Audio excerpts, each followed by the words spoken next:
Hola, en esta cápsula informativa vamos a hablar sobre Laura Perls, psicóloga y psicoanalista. Los indicios de cómo era la autora la describen como una mujer comprometida, de acciones bondadosas y colaborativa en contextos sociales y académicos, una de las mujeres más influyentes del siglo XX y una de las fundadoras de la psicología de la Gestalt de psicoterapia.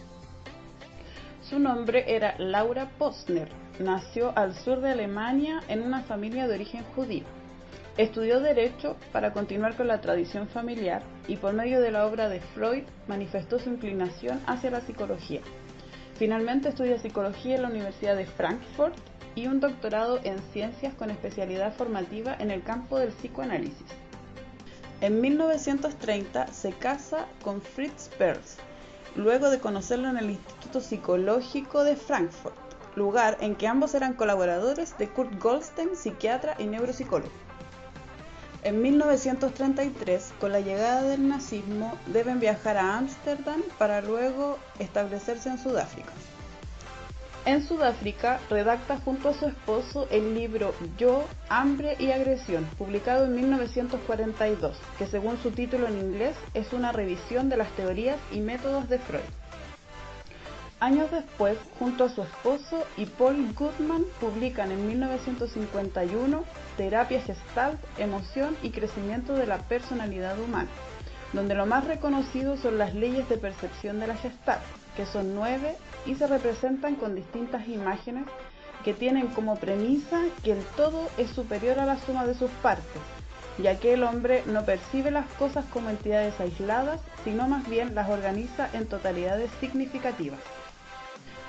Por ejemplo, una persona cuando entra en una sala no percibe caras o manchones en las paredes, sino percibe lo que existe en ese espacio como una unidad, seleccionando y resaltando. Sobre la psicoterapia, la teoría de la Gestalt propone que el sujeto tenga conciencia de sus emociones, ya que sólo así puede desarrollar sus potenciales capacidades. Plantea ver cara a cara al paciente para observar sus posturas y expresiones. Defiende que la psicología debería fracturar la conciencia en pequeños componentes de tal manera de establecer un todo y no ver solo la suma de sus partes, ya que así el procedimiento sería más productivo para enfrentar los procesos psicológicos. Laura Perls no fue parte de los autores que figuran en los libros, pero su esposo habla claramente sobre sus aportes en la redacción de los textos. Se cree que era una mujer muy celosa de su privacidad. Ella, como psicoterapeuta, estuvo dedicada a la atención de personas con menos recursos económicos, indicando que su intervención psicoanalítica contemplaba bases solidarias y humanas.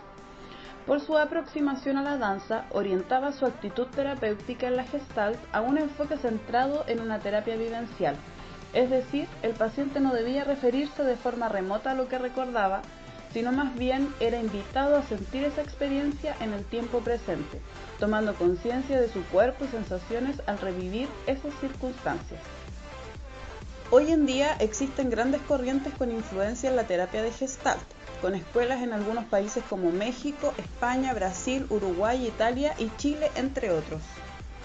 A pesar de tener gran reconocimiento, en algunos espacios académicos la teoría de la Gestalt se puede considerar como una pseudociencia, ya que en muchas escuelas se incluyen ramas de estudio como constelaciones familiares y bioenergética que no entran dentro de lo formativo de la psicología y son consideradas pseudoterapias. De todas formas, hoy en día muchos psicólogos utilizan las bases de la teoría de la Gestalt en psicoterapia, incluyendo los conceptos del aquí y el ahora, la toma de conciencia y la búsqueda de la homeostasis tanto interna como externa, proceso mediante el cual el organismo mantiene el equilibrio. Incluso se utilizan algunas terapias como la técnica de mindfulness, que también es extraída de esto.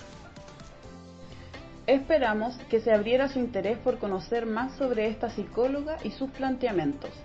Se despiden Sebastián Cid, Margarita Cormilo, Ivana Mesa, Jenny Urquieta.